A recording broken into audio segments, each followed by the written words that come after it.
All right, I have 1 o'clock, so we will go ahead and get started. Thanks everyone for joining us, and we appreciate you coming in for our Fill Your Pantry series. I am Caitlin Mellendorf. I'm one of the nutrition and wellness educators for University of Illinois Extension, and co-hosting with me today is Jenna Smith, who is another one of our nutrition and wellness educators within the state of Illinois, University of Illinois Extension. And part of our roles are providing nutrition and wellness topics across heart health, diabetes, food safety, food preservation. And I just realized that I need to let you see my face. So get a little bit more interaction that way. There we go. So we provide programming around heart health, diabetes, food safety, and then food preservation is one big topic, especially during summer months with people growing their own food through gardens or through farmers markets or CSAs. And I am going to lower my blind because that's a little bright. There we go. It's better for me at least. I'm going to go all the way down, I think. So we thank you for joining in our series today. A little bit of housekeeping before we get started. Jenna will be moderating the chat box. So if you have questions throughout the presentation, feel free to drop those in the chat box and she will get to as many of those as she can. There will be time at the very end of our lesson today for questions. So if you have some that maybe are on repeat, we're going to try and answer those all together, because if several of you have that question, it's possible that others of you do as well. Part of our series, for those of you that have attended before, we will provide a survey after this session today. And through that session, if you would like to request the materials for today's lesson, so things like handouts, those will be available to you through that survey. It is not currently automated, so we do have to manually do that in terms of sending you materials. So we appreciate your patience as you get on. If you are having any audio issues, you may need to check your settings on your computer. Maybe you need to increase your volume, change which type of, if you're wearing a headset, maybe change the headset. And we will be recording this. It's currently being recorded. So for those that want to come back later and listen to this again, you have that opportunity. It does take several weeks for us to get these uploaded because we need to add captions and edit them as needed. So it sometimes takes a little while. But those will be up on our YouTube page for the University of Illinois Extension. So you are here today talking, today hopefully you're here talking about dehydration, which is one of the food preservation topics that we cover as part of preservation. And so we're going to talk about steps in making foods dehydrated or dried. We'll throughout talk about different food safety concerns that we have and then answer some of the common questions that we get around food safety. And if I miss anything, thankfully I've got my co-host Jenna to jump in if she can remember something that maybe I've forgotten. So when it comes to foods and their spoilage, we have two primary ways of this decomposition process or this spoilage process. One are enzymes, and these are proteins that help direct the growth of our plant foods, are involved in chemical reactions that grow the foods and convert sugars into starches or starches into sugars. And when we take those foods off of the plant, they no longer have that root system and that energy source coming from the plant itself. And so the enzymes now divert from growing into decomposition. And so during drying, as with other forms of preservation that we've talked about throughout the series, the goal is to limit the action of those enzymes so that we can have continuous, or at least as long as we can, preserved food. The other type of decomposition or spoilage that happens is through microorganisms. The picture on the slide here is of moldy grapes, which a lot of us are pretty familiar with molds on foods, whether it's breads, peaches and grapes and a variety of other foods, where those microorganisms are using the plant to support its growth. So the microorganisms like molds are using the sugars in these grapes to provide some energy for them, and they're going to grow. For us as humans, we don't like this. We don't want to be eating moldy foods. And so we look to deactivate these microorganisms and kill them off so that we can preserve our foods for longer. Throughout this series and other series, when we teach food preservation topics, we talk about canning, freezing, and dehydration. Canning is all about both of these of reducing these spoilage concerns. So we are heating our food, so we're deactivating enzymes, and that heat treatment also kills off a majority of our microorganisms that we want to kill off that don't make us sick. And then we're essentially vacuum sealing those foods into jars, and they last at room temperature without refrigeration or freezing. For freezing of foods, which we talked about earlier in our series, this is all about reducing our foods to such a cold temperature that our microorganisms and our enzymes just can't function in that cold environment. So usually we blanch a lot of our frozen foods before they go into the freezer to stop that enzyme action. And with drying, which is what you're here for today, this is all about reducing the water in our foods, and that deters our microorganisms because they don't get any food really because they can't access the water and the foods and the sugars that they might need to grow. And so this is a good form of preservation as well.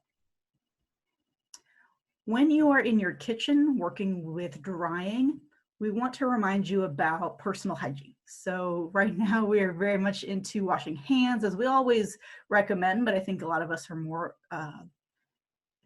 at the front of our attention, I suppose, with washing hands. So washing hands, especially whenever you're changing tasks. So if you are moving from one step to another step, and that involves touching different equipment or touching different food, these are good times to wash your hands. If you are sick, if you've got a cold, or you have maybe a strong, cut on your hand that maybe got infected, these are good reasons not to dry or work on dehydration at that time. Wait till you're feeling better, wait till everything is cleared up. And then for those of us, especially those with long hair, it's always a good idea to pull that hair back. If you want to rock a hairnet for your home kitchen, you're welcome to do that too. And then also making sure that your kitchen surfaces are clean and sanitized before you get started. And by sanitation, we're not talking about sterilizing every surface. We don't need to get rid of every single bacteria or microorganism. We just need to reduce that level to a safe rate. And so a diluted bleach and water solution is a great option for that. You don't need to do straight bleach, but the diluted bleach solution is perfect for that. When it comes to our dehydrated foods, we are probably familiar with fruits and vegetables primarily as dried foods, as well as herbs. A lot of us cook with dried herbs. And then fruit leathers, but there's also some vegetable leathers. You could do essentially a dehydrated tomato leather. So it's very similar to like a dried out tomato paste that you could use in recipes. And then jerky or dried meat. These are all things that you can do at home. I have quite a few pictures for dehydrated foods that I've done in my office because we have a really nice dehydrator that we've been able to use for programs. And so this picture here is of some air dried hot peppers that I later mashed up and pulsed in a food processor, and I got my own red pepper flakes for pizza and other recipes. So we're going to go through step by step in our lesson today and talk about how we're going to be drying. So we're hoping to walk you through that process. So the first one is finding a tested recipe. And the one that we really gravitate towards in Illinois Extension is the National Center for Home Food Preservation and their book, So Easy to Preserve. I will make sure that the materials included with our lesson today include the order form for this book. So if you want to purchase it, you can do that. The National Center for Home Food Preservation also has a website. So if you prefer a more digital route, you can always just look at the recipes online. And the goal with a tested recipe, we talk about this especially during canning and that process, but drying is also important too, that we're using tested recipes that are using updated equipment and knowledge about the preservation process. And we'll get more into that as we talk about further steps. So step 2 is all about gathering your ingredients. So depending on what you're planning to dry that day, maybe it's fruits and some of the ingredients to help prevent browning, especially a lot of us are familiar with apples that start to turn brown when they're exposed to air. Same for bananas. You might be drying vegetables that day, or maybe herbs or meat, and you may be gathering ingredients to flavor your meat, especially for a jerky marinade. You'll also need to gather your equipment. So we're going to talk primarily about drying with a dehydrator, but we'll also briefly touch on how you can dry without a dehydrator and some safe and unsafe options there. So you can get a dehydrator with racks. There are different styles of dehydrator, and it's really a personal preference on what size you want, how much you plan to dry, if you prefer the stackable versions, or if you prefer more of the box style like the picture on the screen. You'll probably be using some cutting boards and knives and bowls and forks and pots and pans, depending on if you need to blanch or heat treat some of your foods first. So there's a variety of different pieces of equipment that you'll need to be using. And this is not a complete list. So each recipe will have its own list of items that you'll need to gather. So we're going to talk more in depth about the equipment. So an electric dehydrator, on the left with our pictures, we have horizontal and vertical styles. So the horizontal ones stack, or excuse me, I always get my directions oriented there. So going on the vertical, so we're moving upward, we have our trays that stack on top of each other. And there is a fan and a heating element on the bottom. The fan is spinning and it's pushing hot air up. We also have our horizontal options, which is more of a box style with different trays that you slide in or racks that you slide in. And the heating element and the fan are on the back side and it pushes air outward. We have that hot air and that movement with the fan going outward. And these are, again, personal preference, your budget, how much you plan to do. The vertical ones tend to accommodate smaller portions. The horizontal ones can hold quite a bit more. So it's, again, personal preference, what you have in terms of countertop space. One consideration for the vertical types is because that heating element is on the bottom, if you have any really strongly flavored or wet foods and you're trying to dry different foods in the same time, you may end up with some flavor distribution that you don't want. So if you're trying to dry tomatoes with pineapple and carrots, the drying times may be different for one, but also you may end up having your tomato pieces taste a little bit like pineapple, depending on where they were in the rack. Again, it can be done with different foods and different layers, but you do run that risk of some flavor contamination, if you will, or distribution.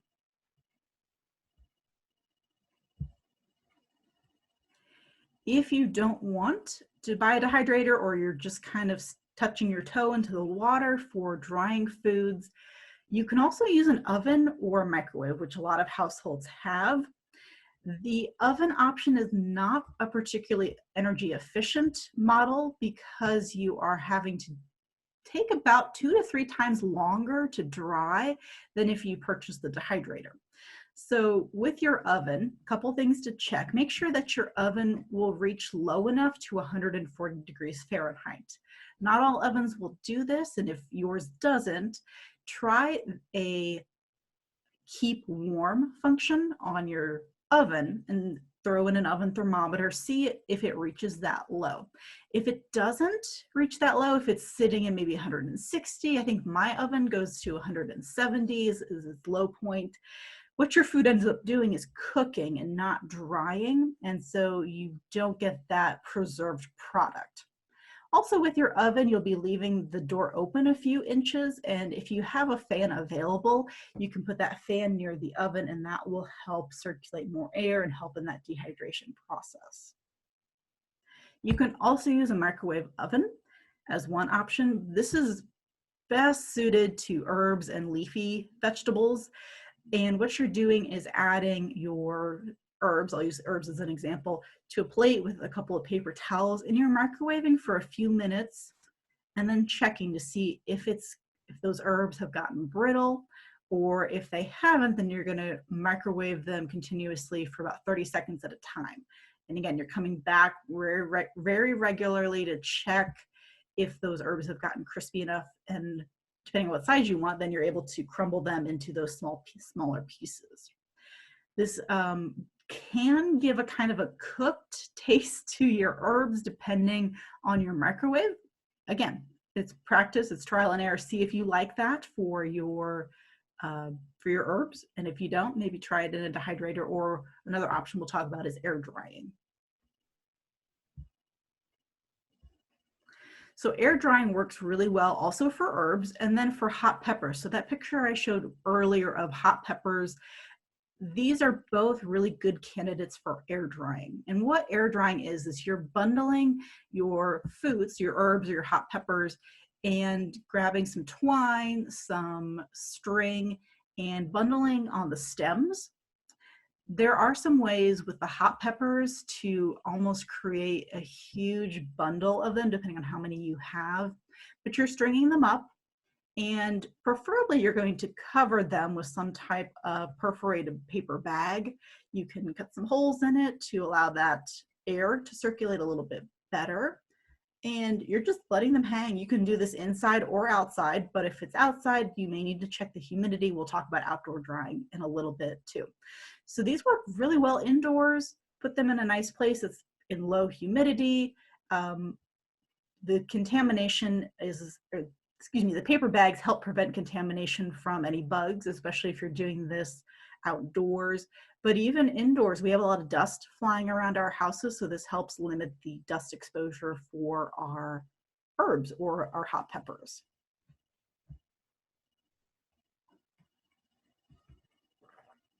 For those of you that might be growing dry beans or legumes, this is probably not something that a lot of homeowners are doing, but it was something that I found interesting enough. I wanted to share it with you very briefly. If you're growing kidney beans or garbanzo beans, or in this case, this picture is kidney beans, what you're allowing the plant to do is simply dry outside on the vine. And this is a really easy option because all you're doing is just waiting for the pods to shrivel up and for the moisture to naturally go away from that plant. And then you're able to take them off the plant, shuck off the pod, and use the beans that are inside. So if we have any folks that are growing from dry beans or other legumes, I'm really curious. Tell me in the comments so we can see some folks that are maybe growing these at home. So we talked about drying with a dehydrator, an electric dehydrator. We talked about using your oven and your microwave for drying. We talked about air drying. Now, one that comes up quite a bit is sun drying. And we have a lot of products, especially sun-dried tomatoes, which were very popular and sold in a lot of stores. And it really was the start of dehydration, is put it out in the sun, let it dry, it'll be good. However, there are a number of different challenges with sun drying. You need multiple days of ideal conditions, not just one day. You are going to need at least 2, sometimes 3 or 4, depending on how much food you're planning to dry. And the goal, if you can find these consecutive days, you want this temperature to be lower than 85 degrees, which at least for me in central Illinois, it is right now. Humidity is below 60%. You have a breeze and you have no rain. Getting all 4 of these to happen simultaneously for multiple days can be very challenging. And so this is one reason that we really don't recommend it for a consistent drying process. Also, sun drying works best for fruits and then tomatoes, which botanically are a fruit, but it doesn't work well for vegetables or meat. Meats tend to not have enough sugars, and so they tend to just kind of desiccate in the sun. Meats have too much fat and too much water, and they tend to just start to mold and decompose first. They don't dry correctly. If you are able to find these great 4 conditions for multiple days and you want to try drying outside, remember that you do need to pasteurize your foods afterwards, because we have bugs that are flying around, we have birds that are flying above us that may have pooped on our foods. Bugs may have come and tried to lay eggs inside of the fruits that we were drying outside. And so we need to also send those to pasteurization, which is usually a heating process. So you might put them in your oven for several minutes at a certain temperature. And I will make sure that we have those materials to share with you to describe that process. Again, we're only here for an hour, so we are kind of doing a quick rundown for all of this. All right, so we have our ingredients, we have our equipment, we know which type of equipment we're going to use, and so now we are ready to follow our recipe. And I really don't give any instructions on the recipe except that make sure your ingredients are in a single layer. We don't want any overlap. We do want air to be able to circulate around all surfaces of our drying foods. And you are going to follow the recipe specific to that food. And we'll talk more about why there's different times on different foods and different treatments on different foods, because every recipe is just slightly different. And so this is where we go back to the National Center for Home Food Preservation with these steps and recommendations for drying.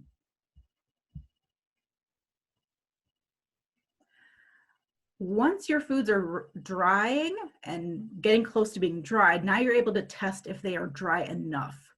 And for fruits, what we're looking for is a dryness down to about 20% moisture. This means that they are still pliable, so they're still flexible. So if you are drying apple chips, as an example, that apple is still flexible. I can bend it back and forth without it cracking. But if I was to fold that apple together, it wouldn't stick to itself. So that is an ideal, about 20% moisture. If you find that they're still a little tacky and they're sticking to each other, allow it to dry another hour, come back and test it. Vegetables, on the other hand, we're drying down to 10% moisture. So they're almost brittle.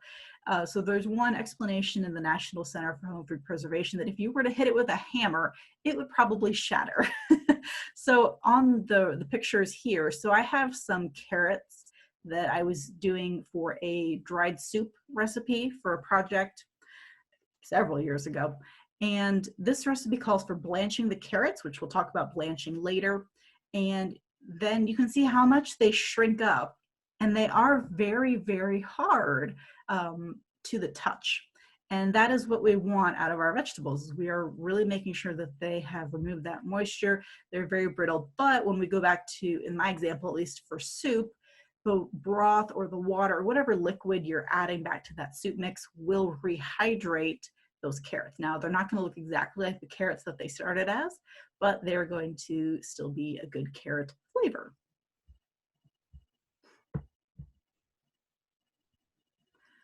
Once you have your foods dried and you're pretty sure that they're ready, they've reached the right percentage of moisture, then we need to look at some steps before we package them up and put them on our shelves. For fruits, we call this conditioning, and this is where we are helping to redistribute the moisture. So some of your example, I'm going to use apples because that's my picture up on the slide. Some of my apple pieces I may have cut a little bit thicker than others. Maybe they were a little bit bigger in size. As you can see in my picture, some of them are different sizes. And so by conditioning, what we're doing is we are adding all of our dried fruit into a sealed container, usually glass or plastic, adding the lid, and they just sit there at room temperature, and we check on them in throughout 7 to 10 days. So what this allows for is my smaller pieces of apple that maybe are a little bit drier than they might otherwise be, can take some extra moisture from my bigger pieces that maybe have a little extra moisture. And this conditioning process helps to even out the moisture across all of the apples in that batch. And I get a more consistent product and a product that stays at a better quality. Throughout that 7 to 10 days, occasionally check your container for any signs of moisture or condensation on the walls. If you find any moisture or condensation, your fruits were not dry enough and they need to go back on that dehydrator for a little bit more time. And then you're repeating that process and making sure that if you do see any moisture, again, put them back on the dehydrator. It's a process. I will say from my experience with the dehydrator we have in our office, I struggle because I'm not in our office 24/7. So I'm not able to check exactly at a certain time that I might otherwise. I'm usually estimating the time that I want to turn off the machine. And sometimes it's overnight and I'm not there. So sometimes my dehydrated foods at work tend to be very, very dry, and they are a little bit more chewy than what you might be able to do at home, where you're able to check on it more regularly. Another consideration is if you are drying meat and you're making jerky, you also want to do an after drying step. Because you are taking raw meat and drying it, we want to make sure that we don't have any microorganisms that are present that could make us sick. Meat especially is something that we have a lot of food safety recommendations about. So we have, when you're cooking fresh meat, we have minimum temperatures that we recommend people take with food thermometers.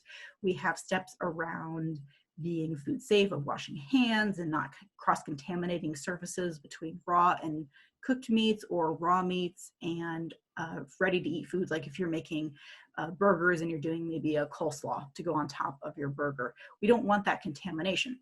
And jerky is in that same realm. We still want to practice good food safety. So there's two options for being food safe with jerky. The first one is cooking the jerky and the marinade, which we'll talk about it later on. And that is one step you can take. The other step is heating your jerky after it's gone through the dehydrator. Remember, our jerky is only drying, and other foods are only drying at 140 degrees Fahrenheit. This is not a particularly high temperature. And so we want to make sure that we are able to kill off any microorganisms that may be left behind. So to do this, we heat our oven to 275 degrees Fahrenheit. We spread out our dried strips of jerky on a baking sheet, making sure, similar to if we're drying them from raw, we're not letting them overlap. They can be close to each other, just not overlapping or touching. And we heat for 10 minutes in our oven. Or if you have thick enough pieces that you could run a food thermometer in it, you can make sure that that temperature reaches 160 Fahrenheit. And then you would let those cool before you package them up. This is a step I think that gets overlooked quite a bit with those who like making their own jerky. You need to do that pre-treatment step, especially with our meat products. Or you can do this post-treatment step. We'll talk about the pre-treatment step later. We're talking about the post-treatment step now. So one or the other, whichever works, makes sense to you. And then you stored them. You're done with them. They're ready to get packaged up. So make sure everything cools. Again, your dehydrator is a heat appliance. It is going to produce some heat. So make sure that all of your dried foods cool down. It takes about 20 minutes to an hour, depending on how much food you have. Then you're going to put them into clean containers with nice tight lids. So that can be glass or plastic. And then label and date them. It's always a good idea to, one, remind yourself of what it is that you dried. Some things are more obvious than others. Oh, sorry, let me go back. And then date it so we know how long ago you made it. Now, dehydrated foods last a really long time, but they don't taste or have the same quality forever. So you may notice after 6 months or a year that the quality of your dried foods, they may not taste the same, especially with jerky. We're looking for leaner cuts because any fat in our jerky is going to start to turn rancid, which is a really off flavor in a lot of our meat products. And so jerky doesn't last forever. It's going to maybe get 3 to 6 months out of that. And so choosing those leaner cuts helps us create that nice, good quality, less rancid jerky. So having a date is a really good idea, especially for those foods that you won't be able to store for super long. And then, like a lot of other preserved foods, we put them in a cool, dry place. So if your basement gets really moist, don't store it there. If you have a kitchen that's on a really hot side of the house, which is kind of what mine is, it might not be the best location for your foods. So try to find that cool, dark, dry place. So I've thrown a lot of information at y'all at once. So what we're going to do is we're going to watch a video to put all of these steps together.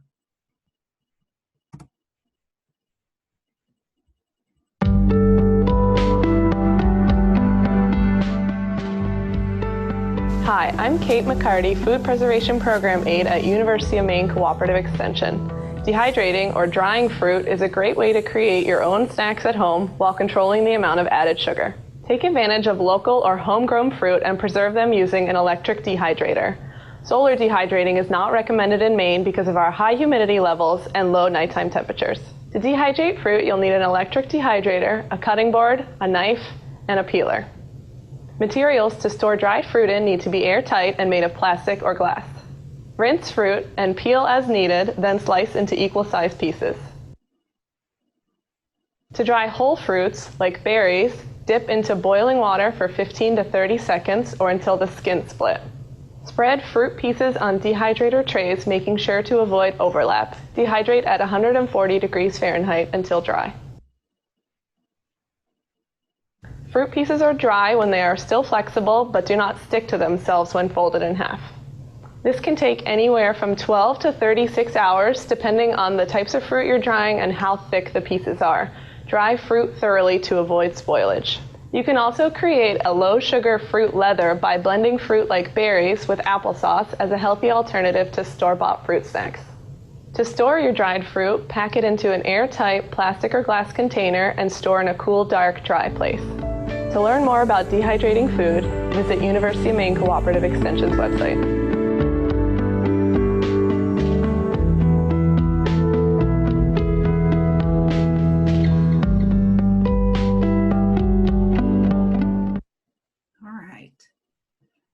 So I like that video as a kind of good summary of all those steps that we talked about. Drying is not a particularly difficult task, in my opinion, but it does take a few steps, and there are quite a different number of combinations depending on what foods you're planning to do. So the last section of our lesson, I want to move into some frequently asked questions that we get around drying. And I'm going to start first with some questions around drying fruit. So what kind of pre-treatment does fruit need, and what kinds of fruits benefit from it? And I see a typo on my screen. I will have to update that. I've got an extra quotation mark there. So pre-treatment is a step to improve the quality and the flavor of a food. And so with fruits, especially those that want to turn colors, they turn brown with oxidation, particularly apples and bananas are examples of this. We do a pre-treatment to prevent or at least limit the discoloration that can occur. And so our pre-treatment options are vitamin C, citric acid powder, or lemon juice. And you'll see that on the slide there's different amounts for different items, and the vitamin C and citric acid and lemon juice all contain the browning preventive compounds so that those apples stay good color, those bananas stay good color. And really we're just cold soaking them. So we mix together, for example, if we're doing a vitamin C tab, we can get a vitamin C tab from a pharmacy area, other vitamins and minerals, and crush up that tab really nicely, mix it into our water, and let our fruits soak in that. About 10 minutes, drain off the water, and then we can lay our fruits on our drying racks and put them into our dryers. As you saw in the video, some other fruits, particularly those that have some thinner skins like grapes or blueberries, we just boil them very briefly. So we bring a pot of water to a boil. We can dip our fruits into that boiling water just for about 30 to 60 seconds, lift them out, let them drain a bit, and put them on our drying racks to be dried. So these are really for any fruits that are going to discolor. So I've done some dehydration with pineapple before. Pineapple has a lot of vitamin C in it already. It has some other enzymes that are not going to turn brown as part of that process of drying. So pineapple is one that you wouldn't have to do that for. Apples are one that we need to do that for. Bananas are one that I would recommend. Those are probably the big two. But if you find that other fruits that you buy tend to turn color or brown, you have these steps now that you can take. Now, vegetables also need some pre-treatment, but it's not because they turn color or turn brown. These are some vegetables that need pre-treatment by blanching or adding into hot water very briefly to soften the cell walls of our vegetables. And so as they dry more efficiently. And when you reconstitute them, if that's what you plan to do with them or rehydrate them, the quality of that dried food comes out a lot better once it's blanched versus if you didn't choose to blanch it. Not all vegetables need this, but some do, and some need it for a longer period of time. So I've thrown up a few examples on our slide today. And again, I will make sure there's a handout with our materials as part of this lesson today that explain the blanching time for a variety of different vegetables, more than what's just on the screen. So carrots, for example, you would do four minutes of blanching time. Corn on the cob, 4 to 6 minutes. Mushrooms and tomatoes are on my list, and those don't need any. They're fairly soft on their own, and so they don't have any difficulty drying out. Their cell walls are nice and porous. That water comes out very easily. Potatoes take a while. If you want to dry some potatoes, maybe you're going to make a chowder or vegetable soup that you want to dry, maybe take for camping. 7 minutes for your potatoes, so it takes quite a bit longer for something that's fairly dense. Again, same idea. You're bringing your pot of water to a boil. You add your vegetables, set that timer, and once your time is reached, you take them out and you're going to add them to ice water. So that's a good thing to have on standby, is a mixture of ice and water, because we want to stop that cooking process as quickly as we can before they go onto the drying rack. And so that ice water will be important there. So you notice that difference for one step at least of pre-treating fruit is we do it in a cold solution. We do it cold water, pick our citric acid, our vitamin C, or our lemon juice, and it's just mixing our fruits in cold water. Vegetables, because they are heat treated, it's a little bit of a different process, but we also want to cool those down before they go into our dehydrator. So earlier we talked about post-treatment, if you want to call it that, of jerky. So after our jerky has been dried, we put it in the oven for 10 minutes to kill off any additional microbes or pathogens that may have been present. If you don't want to do the after treatment, you can do a pre-treatment. So one pre-treatment of jerky is flavoring, right? So we can do our marinade, and we can do, a lot of times they're soy sauce based, so you can have your meat flavorings. And then the pre-treatment is to also boil that mixture. So you're going to marinate your meat as long as you need or want to. And then you're going to be cooking the meat and the marinade in a pot, bring it up to a boil, and you boil, and I'm blanking on the time off the top of my head. So Jenna, I may need to have you double check that with me. But you're gonna boil that mixture. Do not save the marinade from that meat. It's gonna go in the trash, down the drain if it's safe to do so. And then once that meat has been preheated, it goes onto your drying rack and you can proceed with that step. So either one that you want to do is fine, but make sure that you do one of them.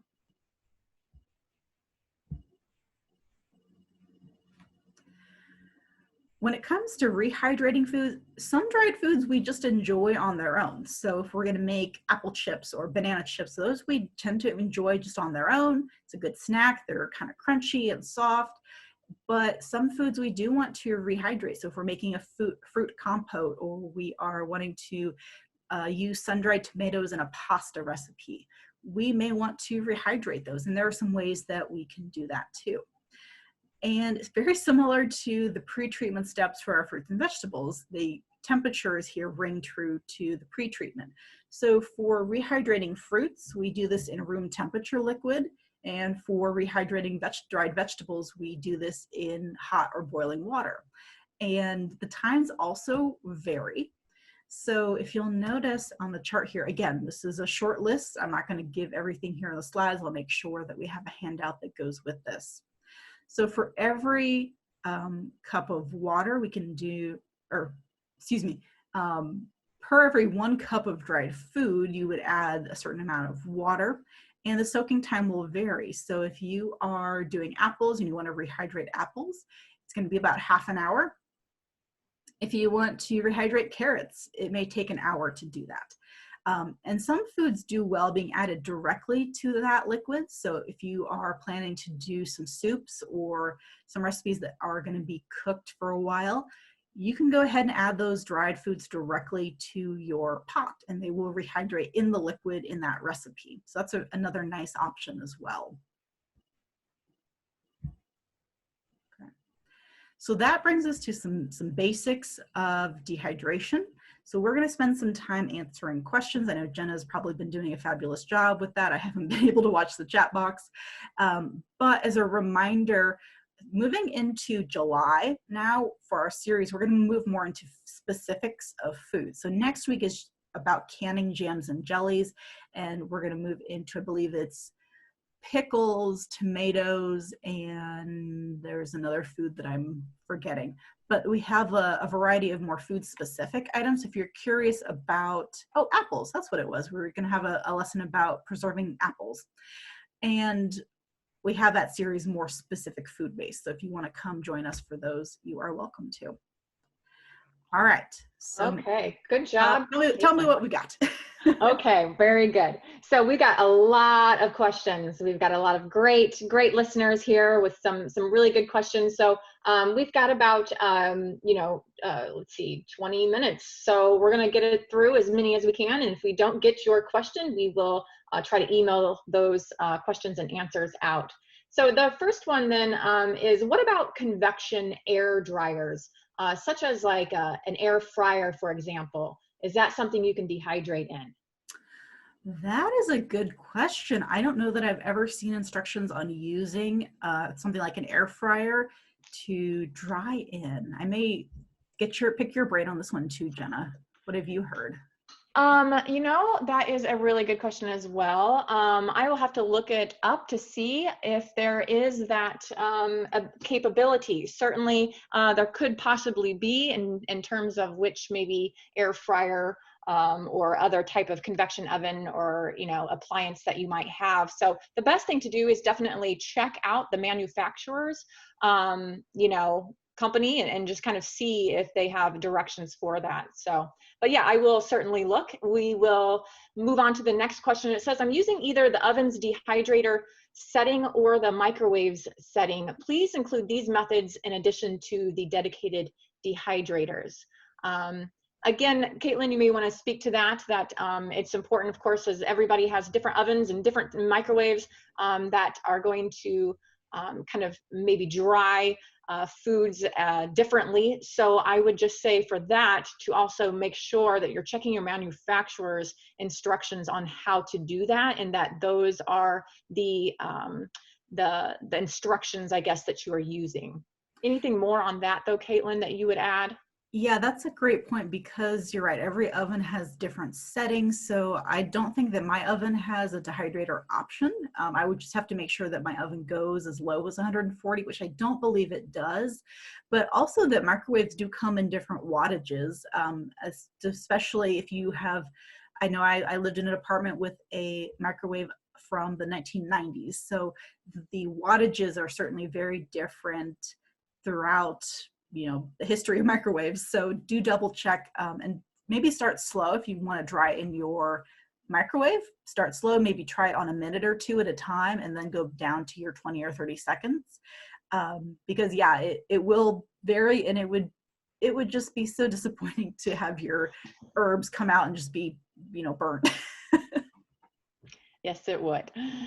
Okay, the next question, it says, I dried onions. They were flexible, but not crisp. I had to dry them in my dehydrator for another 14 to 16 hours until they were brittle. Did I do something wrong that it took 24 hours to dry my onions? No, I doubt that you did anything wrong. It's kind of similar, I think, to making candy or bread. The moisture in your air, the moisture in your house, those can all impact how long it takes, depending on how big pieces of onion you had cut up. I'm trying to remember, did I put onions on my list? I did not for pre-treatment. I'm thinking that onions do not need a pre-treatment, if I'm remembering correctly. So sometimes they really do take a while. I know I've had some books that recommend, sometimes it's like 20 hours of dry time, depending on the food. So likely you didn't do anything wrong. I'm very pleased that you were paying attention to how flexible or how soft your onions were and that you continue to dry them. It happens sometimes that it takes a while, and that's okay. Very good. Okay. Can you over dehydrate items to the point that it's no longer safe or edible? Would it be unsafe to over dry? Probably not. Would it affect the quality? Yes. So my dehydrator at work is a great example of this. So I try to start drying as early as I can in the day, because again, I'm not in our office building 24/7, and it's not feasible for me to take my dehydrator home in the middle of drying. So I do find that when I've done dried foods for classes or as demonstration, they usually end up over dried, unfortunately. And so the quality they don't taste quite as enjoyable to the mouth. The apples are a little bit more crunchy than like chewy. So it's really just a quality concern. So if you don't mind them being a little bit more crisp and crunchy, that's fine to do. Safety wise, no, I wouldn't expect that over drying is a safety issue. Okay. Well, just going back up to that first one where we're talking about air fryers, for instance, thank you to our listeners who have provided some feedback and some links to that. And for those who may have an air fryer and have used that, it does look like there are a few air fryers anyway that do have that setting. So it looks like, in terms of those types of appliances, if they have kind of that low enough temperature and setting that they are able to do that. But again, it's probably one of those that's just on a case-by-case basis, depending upon the actual appliance itself. So I would definitely check out those manufacturer instructions. Yes, thank you everybody for sharing that. That's helpful for us to know too. Absolutely. As we're seeing more and more new appliances come out, it's really having to keep us on our toes, that's for sure. Yes. Okay, let's see. Let's move to the next one. So is there an instrument to measure moisture content? Yes, but usually when I think of that, I think of like yard measure. I think of yard equipment. So I think of like testing soil moisture. For food moisture, I have not seen any equipment that does that. Also because your foods are going to be so small, it's really not convenient to be trying to stick a probe into your dried foods. They're going to be so tiny, a probe isn't really going to work so well. Jenna, have you seen anything? No, I was thinking about that as well. I have not seen anything out there to my knowledge in terms of like a home use, for measuring the moisture. Generally what we see is more in the labs, using like the halogen moisture analyzer, where they're sticking kind of probing those, but that is a very expensive machine, more so of what you would find in a lab. I don't know of anything necessarily that would be for home. I think as you've kind of already mentioned, Caitlin, especially with, the safety measures with, like, for instance, the fruit, and making sure that you're getting that, dehydrated adequately by using just the conditioning type process. I think those that's definitely going to be something that's probably going to be helpful. The nice thing with drying fruits and vegetables and other foods is it's very forgiving. So if you didn't dry it enough, you're going to keep drying it. Now, of course, make sure that if you did condition your foods and you did notice there was some condensation building up, you're going to make sure that you wash your hands before you go back into your container to start redrying. So we're not recontaminating with what's on your hands. Make sure that your racks have been cleaned in between their uses. So there are a variety of steps that you can also take to make sure that you're not recontaminating or reintroducing anything into your dried fruits or the fruits that you want to finish drying. Sure. And that's kind of a good transition to this next question. It says, if you have to re-dehydrate, is there a time period where you waited too long and should just toss the product? So the recommendation for conditioning is 7 to 10 days. So if you get to that 10-day point and maybe you just completely forgot about them and you notice that there is a lot of moisture or condensation in there, I would bet that your fruits have probably already started to mold by like day 5. So then that would be an instance where go ahead and toss them out. They're not going to be safe to eat. We definitely don't want to be consuming mold. So that would be one thing to consider, where it probably would be too far gone and it's best to throw it out. Okay. Okay, let's see. Are you going to go into information on solar dryers? You know, I thought about doing that, but I didn't know how popular they were. So this is it's a good thing to know. So solar dryers are similar in concept to drying outdoors, but helped out a little bit more because you have the solar panels built in, and so they heat up a little bit better. I don't have any experience using them, and I didn't look up a lot of information for our lesson today. Jenna, do you know much about solar dryers that you can share? I do not. I have not really gone into that. Yeah, my understanding is it's similar to the idea of outdoor drying or air drying, but depending on your manufacturer, that's usually what we always go back to. If you're unsure, go back to the manufacturer's instructions and make sure that what you're doing meets their guidelines for use. And I don't know price tag. These are all good questions. I don't know a price tag on those, if they are considered a little bit, I would imagine they're maybe a little bit more expensive, but I'm not sure on that. So that's one more thing we'll look into. Yeah, absolutely. Just looking up in the So Easy to Preserve book, Caitlin, it does kind of talk a little bit about solar dryers. It says basically that the shorter drying times reduce the risk of food spoilage or molding, as solar drying uses the sun as the heat source, but a specifically designed dehydrator increases the temperature and air current to speed up the drying time. So it does say a little bit in terms of solar dryers using a reflectant such as aluminum foil or glass to increase the sun's temperature by about 20 to 30 degrees Fahrenheit. The air current is improved by using air vents at each end, and the cooler air enters the dryer, crosses the food, removes the moisture, and escapes. Plastic covers the frames and prevents rain or condensation from dampening the food, and screens over the vents keep insects and birds off the food. So it kind of looks like there's actually some different types of solar dryers that you can just make yourself. So that might be an option as well. Sounds like a good DIY project. Yeah, exactly. Okay, let's see here where we are. So I think this question, I believe, was referring when you were talking about sun drying. She asked lower or higher temperatures of 85. And I believe you had said it needs multiple days of ideal conditions of that temperature of 85 degrees Fahrenheit or higher, correct? Let's jump back. We can go to the screen.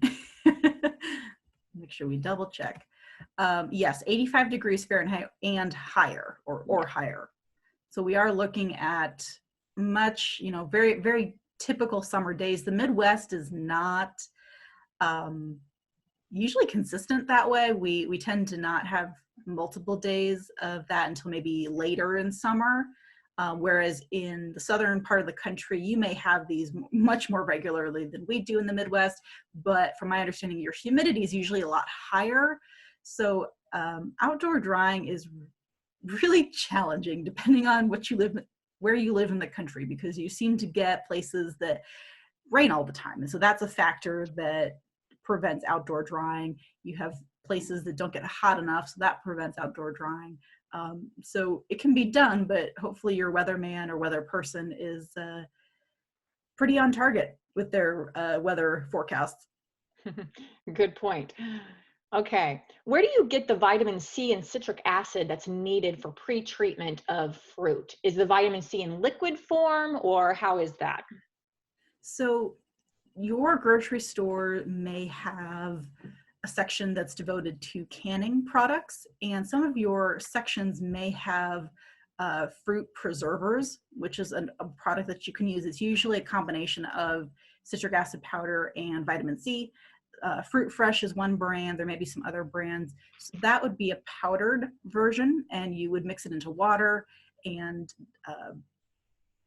let it dissolve, and then it will be a place that you can add your fruit to.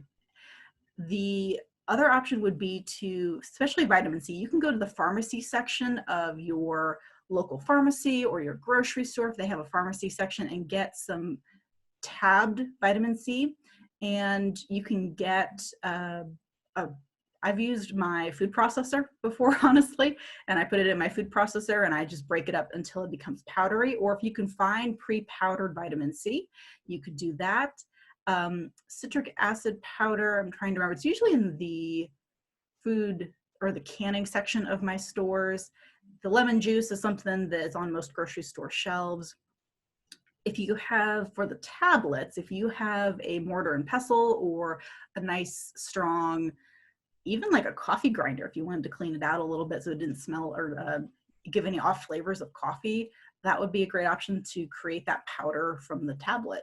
So your pharmacy is a good one to check for the vitamin C tablets, or your canning section of your grocery store will usually have Fruit Fresh or the citric acid powder. Okay, very good. So this next one says, let's see, boil whole potatoes, not sliced, correct? So I think she's referring to for kind of your water blanching. Would you go ahead and blanch that in a whole potato, or would you cut it up first? I would cut it up first, because once that potato is softened, it's possible that it's going to want to flake and kind of get fluffy the way potatoes do, like when you try and mash them. So I'd recommend pre-cutting all your vegetables to the size that you want, and then dropping them in that hot water to blanch. Very good. And just by looking it up, for potatoes, it does look like you should cut those into shoestring strips about a 1/4 inch thick, or you can cut them into slices about 1/8 inch thick. And it looks like you would go ahead and water blanch those for about 5 to 6 minutes. Estimated dryer times, depending on that dehydrator, is about 8 to 12 hours. Yeah, so 12 Sorry, hours is quite a bit. So for those that have asked about time, it does sometimes take a while to dry, even in an electric dehydrator. Absolutely. The next question too is also about mushrooms. Can you marinate mushrooms and then dehydrate them? And I will just, I can kind of take that question too, Caitlin, because I see here too that you can certainly dehydrate mushrooms. As a reminder though, just to make sure that they are not poisonous mushrooms, because drying them will not destroy any of those poisons. However, if you are going to, dry mushrooms, you can absolutely do that. And you can go ahead and mix up a marinade to put them in to actually dry those. Then after you've scrubbed them nice and thoroughly, you would cut kind of the tender stalks into short sections, and do not peel small mushrooms, but some of the larger mushrooms you might want to try to kind of peel and slice. And it looks like you will not need to blanch those at all, but you would simply dry those. And again, that drying time would be about 8 to 10 hours for those mushrooms. Yeah, and it's very similar idea to the marinade you might do for jerky. So you're going to marinate the meat. You could marinate vegetables. I've talked with some of the master gardeners in the 3 counties that I cover who are big fans of drying, and they will do herbs on top of their tomatoes. So they get not truly sun-dried, but they get dried tomatoes that have some basil on them or have some cilantro added to them. And so that's another way to kind of add some extra flavor to your foods. Okay. Well, very good. Well, we only have about 2 minutes left, and it looks like we still have quite a few questions to get through, Caitlin. So I think we might have time for about one more, but I do want to mention before we get to one more question is that we will try to have all of these questions, and we will type them out and get the answers then out to you, and send those out as well so that everyone can view those. And I know there's a lot of requests for handouts as well. And so our team will definitely look into that in terms of how we can get these handouts to all of those. But just remember to fill out that evaluation. That will for sure get you the handouts if you do fill out the evaluation, which will be coming to you within about a 24 hours after this program here today. And if you put in your email address in that evaluation, you should receive the handouts. Just please, we ask that you give us about a week or so to get all of the everyone's submissions so that we can, send that email out to everyone at the same time. Yes. Okay, let's get to just one more question. Caitlin, do you have time for that? Let's do it. All right, so the last question here is, I heard that if you eat it raw, you don't need to blanch it first. Is this true? Oh, I mean, that could be a good rule of thumb, except actually I left up the vegetable slide. So carrots are something that you could eat raw, but they don't dry out very effectively if you were to try to dry them unblanched. So that might be a good rule of thumb, but it may not apply to everything. So one of the handouts we'll include is all of the vegetable lists. So if you want to do that evaluation for us and kind of decide, okay, which ones would you normally eat raw and do I need to blanch them? Send that to us so we can see. But yeah, that's probably a good rule of thumb for the most part, but it may not apply to every food. Okay, very good. Well, I have 2 o'clock now, so we will go ahead and sign off. Thank you everyone so much for listening, and we hope to see you back here next week for our next presentation. Thanks, everybody.